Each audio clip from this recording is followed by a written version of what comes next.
Assalamualaikum warahmatullahi wabarakatuh. Saya Muhammad Fauzan Roni dari kelas T, Prodi Manajemen Pendidikan Islam, Fakultas Tarbiyah dan Keguruan, Universitas Islam Negeri Sunan Ampel, Surabaya. Di video saya kali ini, saya di sini akan menjelaskan tentang studi Islam dan problematikanya dari mata kuliah pengantar studi Islam yang diampuh oleh Dr. Syaudi. Pertama-tama, saya akan membahas tentang studi Islam. Apa sih itu studi Islam?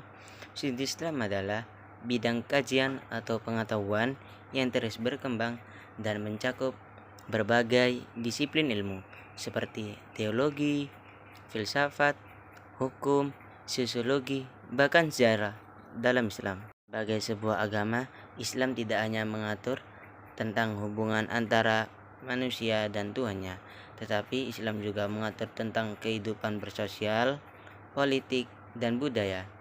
Dan Islam juga menjadi objek studi yang kompleks dan multidimensional.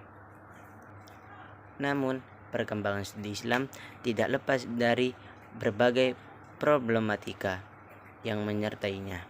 Di satu sisi, terdapat perbedaan-perbedaan antara studi Islam yang bersifat normatif dan teologis dan antara studi Islam yang bersifat ilmiah dan kritis. Di sisi lain, globalisasi, dinamika politik dunia Islam, serta perkembangan pemikiran kontemporer telah memunculkan tantangan-tantangan baru dalam memahami Islam secara utuh dan efektif. Setelah itu, di sini saya akan menjelaskan tentang ruang lingkup studi Islam. Apa aja sih yang ada di dalam ruang lingkup studi Islam? Yang pertama yakni pokok ajaran Islam yang berupa Al-Quran, hadis, fikih, teologi. Yang kedua yakni praktek kehidupan umat Islam. Yang ketiga yakni pendekatan baik secara tekstual maupun kontekstual. Yang keempat yakni wilayah.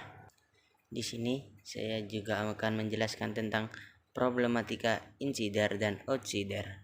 Apa sih itu problematika insider dan outsider? Problematika insider adalah seseorang yang mempelajari Islam dari dalam, yaitu contohnya seorang muslim yang mempelajari agamanya sendiri, baik dari sisi teologi maupun akademik. Problematika outsider adalah seseorang yang mempelajari Islam dari luar, yakni bukan Islam atau non-muslim, tetapi melakukan kajian ilmiah terhadap Islam, misalnya sarjana orientalis atau akademis non-muslim. Dari dua problematika tersebut, di sini terdapat perbedaan dari aspek objeknya. Insider seringkali dianggap tidak objektif karena memiliki keterkaitan emosional dan teologis dengan ajaran yang dikaji. Yang kedua yakni outsider. Outsider dianggap bisa lebih objektif, tetapi justru bisa kehilangan pemahaman mendalam tentang aspek spiritual dan makna batin dari ajaran Islam. Pembahasan yang keempat yakni tentang dualisme metodologi. Studi Islam seringkali terjebak dalam dualisme metodologi.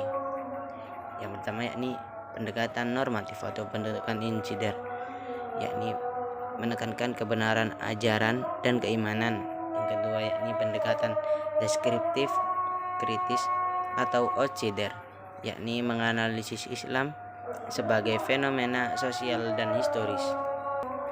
Bahasan yang kelima yakni metodologi ilmiah dan dalam kajian Islam. Yang pertama yakni tajribi atau eksperimen. Yang kedua yakni burhani atau logika. Yang keempat yakni irfani atau intuisi dan pengalaman batin. Yang keempat yakni bayani atau teks dalam Al-Quran maupun hadis. Kesimpulan pembahasan saya kali ini adalah studi Islam merupakan bidang kajian yang luas dan multidimensional, mencakup berbagai aspek, baik dalam ajaran, pemikiran, hingga peradaban Islam. Dalam perkembangannya, studi ini melibatkan berbagai pendekatan dan perspektif, baik dari kalangan insider, maupun outsider. Perkembangan perspektif ini harus disikapi secara kritis dan terbuka, bukan dengan kecurigaan, melainkan dengan semangat saling melengkapi. Pendekatan ilmiah dan interdisipliner dapat memperkaya pemahaman terhadap Islam selama tetap menghormati nilai-nilai dasar yang menjadi inti ajarannya.